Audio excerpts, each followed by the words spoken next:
Hello there, this is our last look at some Year 12 Discrete Maths then. And we're looking again at game theory, and this time we are eventually coming onto these graphs which I mentioned last time. So let's have a look at these graphs and see what they come up with. So we've got more work to do first of all on play safe strategies, and that's simply because sometimes they give you the questions in a slightly different format to what we saw last time. So if you haven't seen exercise 7A.2 yet, I suggest you do so immediately, but then come back to this, because 7A.3 we extend the types of situations that we're presented with, and it's basically the same, but now it's for non-zero sum games. Now when you have a zero sum game, you can get away with just putting one number in the cell, and that number says 4, for instance, but it means one player wins 4, the other player loses 4. But with a non-zero sum game, you can have two numbers. One person might win 7, and the other person might lose 3. So it's not necessarily the same number, and we've got to take account of that. And I've seen these in the exam, so that's really why I started doing them. So okay, let's have a look at this. So we've got a payoff matrix, and you can see player A, if in this first cell, if player A plays K and player B plays R, then yeah, K does win 7, but B wins 3 as well. Who they win them from, I don't know. And you can see these are all positive numbers. So I suppose it's a game where you always win something, but you're not necessarily playing against each other necessarily. But you'll notice it says coal min and row min. The last time we saw row min and coal max, but now because there's two numbers, we do the minimum for both, and that's the subtle difference. So let's just look across here. We'll play an A, and the notation here is that the first one is for A. So A can win 7, 2, or 5. The minimum of those is 2.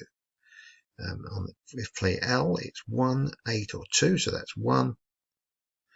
And then 3, 1, and 4, that's 1 again. And we do a similar thing as before. We do a max E min for this lot, and the maximum is 2. Okay, and let's do the coal mins now. 3, 5, and 2, the minimum of those is 2. 6, 2, and 5, the minimum of those is 2. 3, 5, and 6, so the minimum of those is 3. And we do the same thing. We do a maxi min for this one as well. So the maximum is 3. So basically we identify the 3 here and the 2 here. The play safe strategy for A should be that they play K, and the play safe strategy for B was T. And you'll notice it's not a stable game. We talked about this last time. These numbers have to be the same. So it doesn't ask me, but I'm going to say it's a non-stable game. And we know that because the numbers are different. Okay, here's another example, very, very similar. I've deliberately just thrown in a couple of examples just so you can see what's going on. Let's do the row min for player X, player M. So you go across here, you've got 5, 4, and 2. Well, the minimum of those is 2. And then 3, 6, and minus 1. The minimum of those is minus 1. And so the maxi min is equal to 2. There it is. And straight away, I suppose the play safe strategy for X is to play M.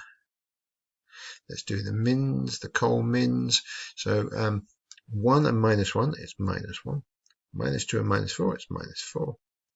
And 0 and 3 is 0. So the maxi min equals, what's the maximum of those? It's 0. And that's that one there. Well, it's not my best circle ever, but that's S. Play safe strategy for Y is to play S. And again, they are different numbers, so this is also a non-stable game. So all good stuff so far. Okay, I mentioned this right at the start, that we have these graphs, and that we get graphs because sometimes you get no stable solution like we just saw.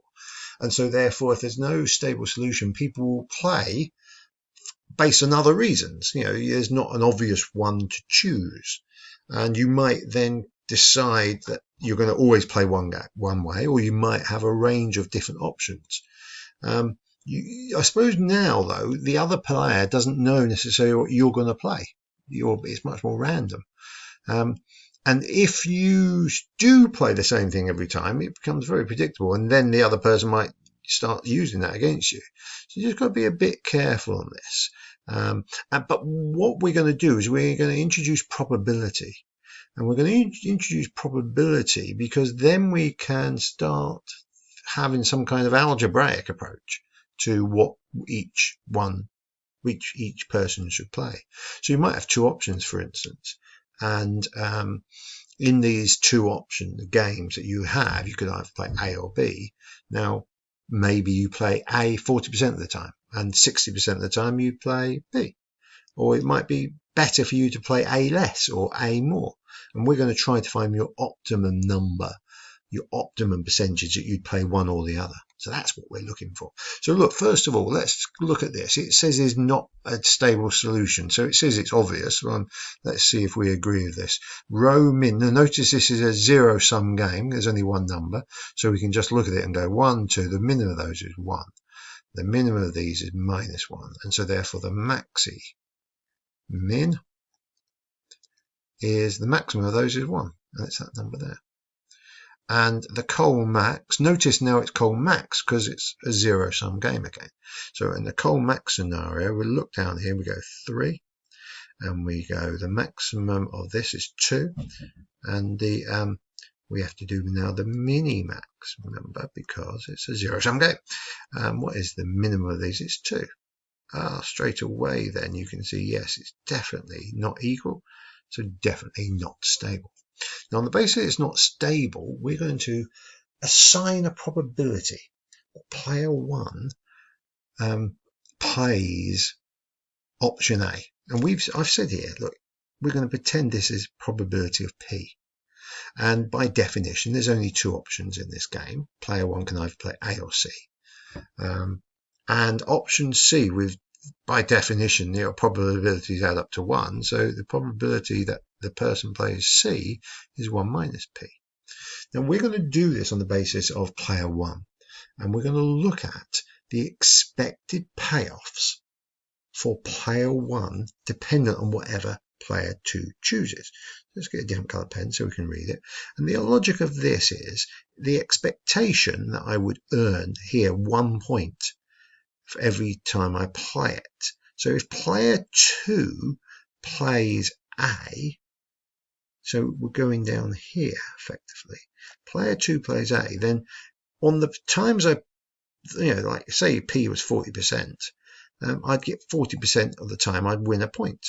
But on 60% of the time I'd win 3 points, and you can just work that out using this. So you basically say it's 1 times P plus 3 times by 1 minus P.